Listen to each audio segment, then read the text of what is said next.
तो हेलो दोस्तों, तो आज की इस वीडियो में हम क्या देखेंगे 12 अप्रैल 2023 के करंट अफेयर्स देखने वाले हैं इस वीडियो में। तो चलो स्टार्ट करते हैं अपनी वीडियो से।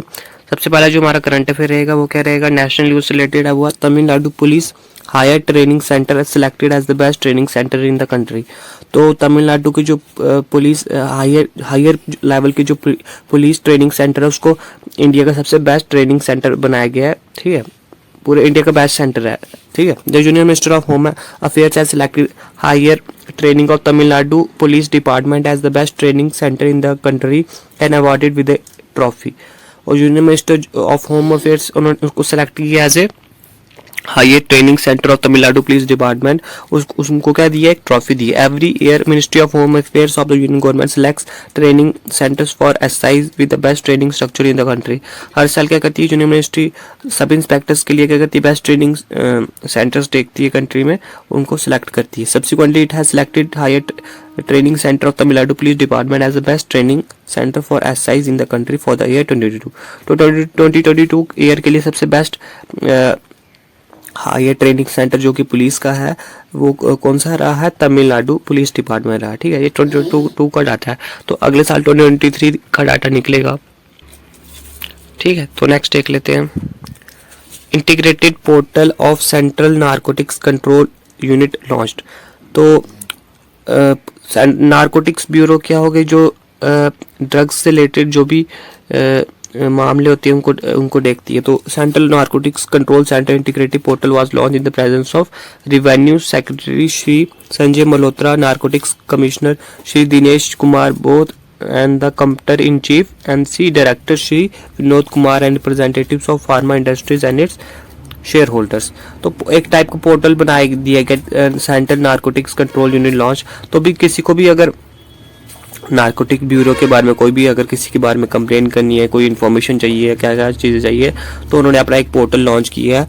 क्या नाम है इसका, सेंट्रल नारकोटिक्स कंट्रोल यूनिट। ठीक है, the portal facilitate single point services like Bharat कोश, GST pan and STL verification, database integration and integration with other government services including e-Sanjat and UIDAI obtaining from license from CBN। तो इस portal की facilities क्या है, single point facilities क्या हैं, जैसे कि भारत घोष, GST पैन के रिलेटेड जो भी वेरिफिकेशन वगैरह करनी है, डाटाबेस की कोई इंटीग्रेशन करनी हो, और भी कोई सर्विसेज जैसे कि UIDAI के आधार के रिलेटेड कोई लाइसेंस के रिलेटेड है, अलग अलग जो भी CBN का कंट्रोल ब्यूरो ऑफ नारकोटिक्स उसका लाइसेंस के रिलेटेड जो भी इंफॉर्मेशन चाहिए होगी वो इस पोर्टल के थ्रू मिल सकेगी। ठीक है, नेक्स्ट देख लेते हैं। CM Stalin inaugurated 2828 flats built at a cost of ₹284.32 crore in Tamil Nadu. तो MK स्टालिन को क्या है, चीफ मिनिस्टर है तमिलनाडु के चीफ मिनिस्टर हैं। उन्होंने क्या इनॉग्रेशन की है, 2828 फ्लैट्स जो कि बनाए गए नए रिसेंटली, जिनकी कितनी कॉस्ट पे बनाए गए हैं, 284.32 करोड़ इन तमिलनाडु। तो उन्होंने इनॉग्रेशन की है। ठीक है, in various district of Tamil Nadu through video.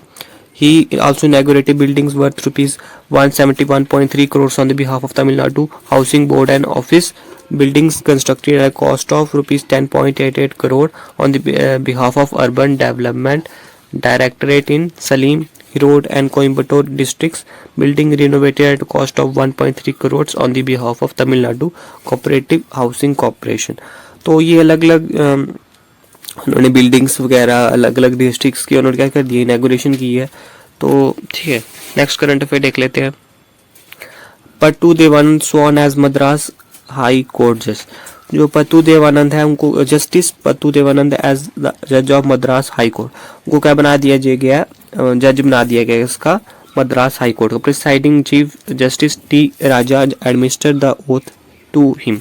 तो उनके वहाँ के चीफ जस्टिस कौन है, मद्रास हाई कोर्ट के T राजा। ठीक है, उन्होंने ओथ दिलवाई है उनको, पट्टू देवानंद जो कि मद्रास के भी एक हाई कोर्ट ऑफ जज बने हैं।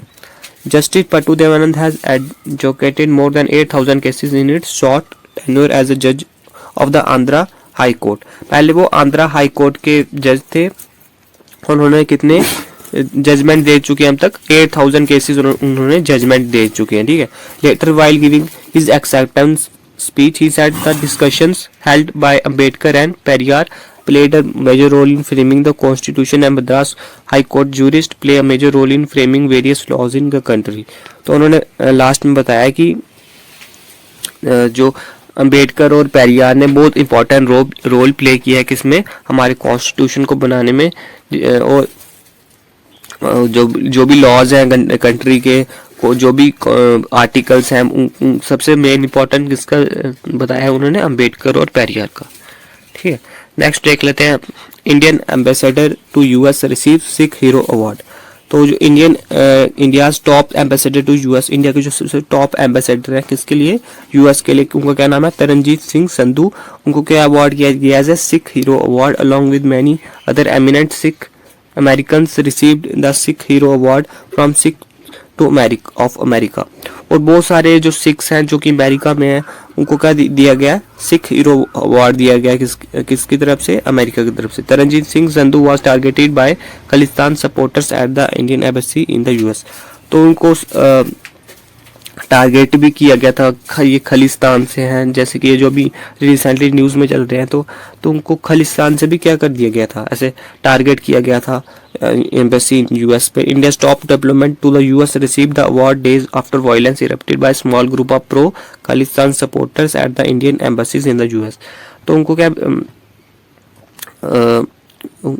जो वायलेंस हुआ था खालिस्तान की वजह से, तो उनको उसकी वजह से टारगेट भी फेस करना पड़ा था, लेकिन अभी उनको क्या कर दिया, उनको अवार्ड प्रेजेंट कर दिया गया। ठीक है, as a Sikh hero award. ठीक है, नेक्स्ट देख लेते हैं, हमारा करंट अफेयर रहेगा इंपॉर्टेंट डे के रिलेटेड देख लेते हैं, international human space flight day.